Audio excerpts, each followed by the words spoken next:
तो नमस्कार दोस्तों, राजा भैया ब्राजील वाले में एक बार फिर से आप सभी का हार्दिक स्वागत है। तो दोस्तों अभी एक भाई का कमेंट आया था जो मैंने वीडियो बनाया था कि ब्राज़ील में इंडियंस की जो एंट्री है वो रेस्ट्रिक्ट कर दी गई है, बैन कर दी गई है। और आप अगर ब्राज़ील जाते हो बिना वीज़ा के तो एयरपोर्ट पे असाइलम अप्लाई नहीं कर सकते, आपको सीधे डिपोर्ट कर देंगे या जहाँ की आपकी आगे की टिकट होगी वहाँ जा सकते हो। तो एक भाई है, उसका कमेंट आया था कि अगर हमारे पास कोई डॉक्यूमेंट नहीं है, पासपोर्ट या आईडी नहीं है और कुछ नहीं है, हमारे पास कोई डॉक्यूमेंट नहीं है और आप उनको नहीं बताओ वहाँ पहुँच के, ठीक है, वहाँ पहुँच के आप बोल दो कि पासपोर्ट नहीं है, कुछ नहीं है ना, और आप कहाँ से हो ये भी आप मत बताओ उनको, तो फिर भी असाइलम नहीं देंगे क्या वो? ठीक है कि मैं ब्राज़ील जाऊँ, एयरपोर्ट पे मैं सब पासपोर्ट वासपोर्ट सब छुपा दूँ, हटा दूँ, फेंक दूँ, कुछ भी कर दूँ, मेरे पास कोई आइडेंटिटी प्रूफ नहीं है, कुछ नहीं है, तो वो अप्लाई करने देंगे क्या? ठीक है दोस्तों, तो ये जो क्वेश्चन है ना ये थोड़ा कॉम्प्लिकेटेड है। जब उन्होंने इंडियंस की, पाकिस्तानियों की, इन जनरल फॉरेनर्स की जब एंट्री रिस्ट्रिक्ट कर दी है, फॉरेनर्स जिनको वीज़ा लगता है ब्राज़ील का वो असाइलम अप्लाई नहीं कर सकते एयरपोर्ट पे, जब उन्होंने ये कर दिया है तो आप नहीं कर पाओगे। उसका रीज़न मैं बताता हूँ। तुम अपना पासपोर्ट फेंक दोगे डस्टबिन में, ठीक है, और आप कहोगे कि भाई मेरे पास पासपोर्ट नहीं है, असाइलम अप्लाई करना है, तो पहला क्वेश्चन ये आएगा कि आप फ्लाइट में चढ़े कैसे, नंबर 1। नंबर 2 क्वेश्चन वो फिर क्या करेंगे, वो एयरलाइन से पूछेंगे आप कौन सी एयरलाइन से आए हो, क्या नाम तो बताओगे कि नाम भी नहीं बताओगे? नाम तो बताओगे ना अपना, कि वो भी बदल दोगे, नाम भी बदल दोगे, ठीक है ठीक है। तो फिर वो प्रोब कर सकते हैं, एयरलाइन से क्वेश्चन कर सकते हैं ये कहाँ से चढ़ा था, ठीक है, कहाँ तक की इसकी फ़्लाइट थी, ये चीज़ है। तो ये जो एडवेंचर है ना मेरे प्यारे भैया, ये बिल्कुल मत करना प्लीज़, कोई मत करना। तुम्हें जो करना है करो, ब्राज़ील में शादी करना है, बच्चा करना है, असाइलम अप्लाई करना है, जो करना हो करो, लेकिन इलीगल मत जाओ, ठीक है। इलीगल का क्या होता है फिर? कानून तोड़ने की बात नहीं कर रहे हैं हम यहाँ, कानून तोड़ने की बात ही नहीं है। ये जो लफड़े हैं ना कि हम वहाँ बिना वीज़ा के चले जाएं और ऐसा वैसा, इसमें आप अपना समय बर्बाद करोगे, अपने पैसे बर्बाद करोगे, फालतू का स्ट्रेस और टेंशन लोगे। तो ऐसा हमें क्यों काम करना है? जो करना है करो ब्राज़ील जाके, लेकिन मेरे प्यारे भाई लीगली आप वीज़ा लो, वीज़ा मिल जाता है, फिर जो करना है करो। टूरिस्ट वीज़ा पे भी आप कर सकते हो ये जो चीज़ें हम बोल रहे हो, असाइलम है या शादी है या कुछ भी है, ठीक है सर। तो पहले तो ब्राज़ील के बारे में रिसर्च कर लो, पोर्तुगीज़ आना चाहिए, पोर्तुगीज़ सीख लो, है ना, फिर वही है वीज़ा अप्रूव हो, उसके बाद आप कहीं जाओ।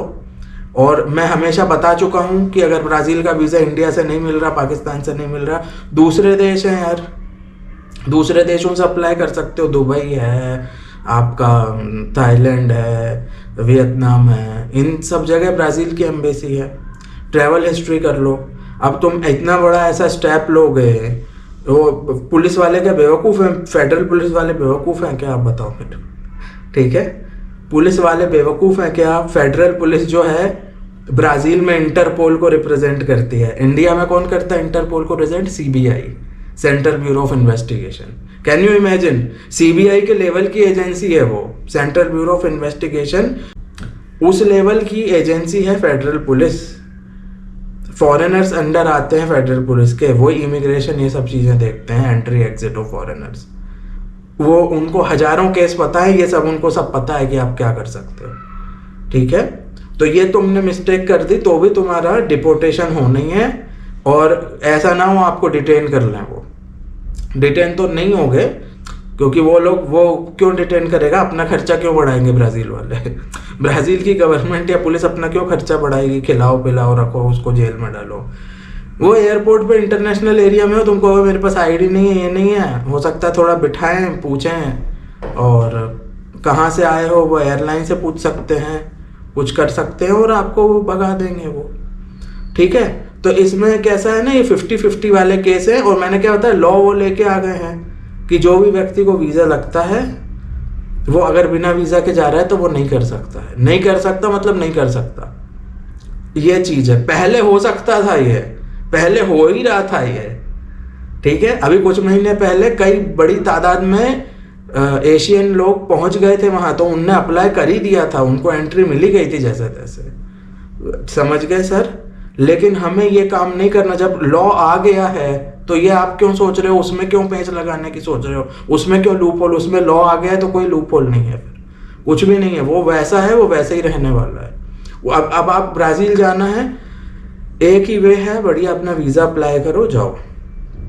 गर्लफ्रेंड है, बॉयफ्रेंड है, कोई इशू नहीं। ऐसे भी केस आए हैं लड़कियों के ब्राज़ील में बॉयफ्रेंड है, कोई इशू नहीं है। आप उनको यहाँ बुला के शादी कर सकते हो। इंडिया में स्पेशल मैरिज एक्ट है, स्पेशल मैरिज एक्ट में शादी हो सकती है इंडियन फॉरेनर की, वो एक कर सकते हो। बहुत सारे लोगों ने करी है, फॉरेनर्स को बुला के इंडिया में बहुत सारी शादियां होती हैं, वो कर सकते हो, है ना। आप वीज़ा लेके वहाँ जा सकते हो, लेकिन इलीगल कोई काम नहीं करना, क्योंकि यहाँ पे कानून तोड़ने की बात नहीं है, कोई इशू नहीं है उसमें।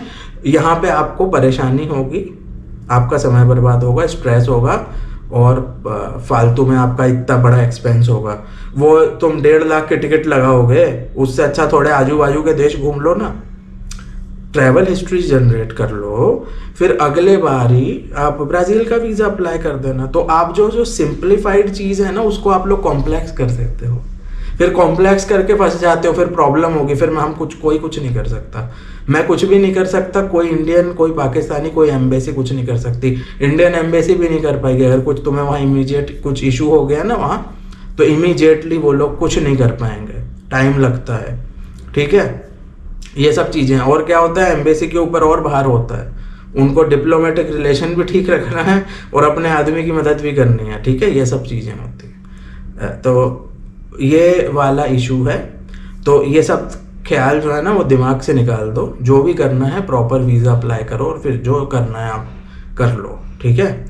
तो दोस्तों वीडियो कैसा लगा, ऐसे कुछ सवाल हैं आप लोगों के भी तो भेजो, और ऐसा कुछ मत करो, ऐसा रिस्क मत लो, ऐसा एडवेंचर मत करो। वीडियो देखने के लिए बहुत बहुत धन्यवाद। जय हिंद, भारत माता की जय, वंदे मातरम।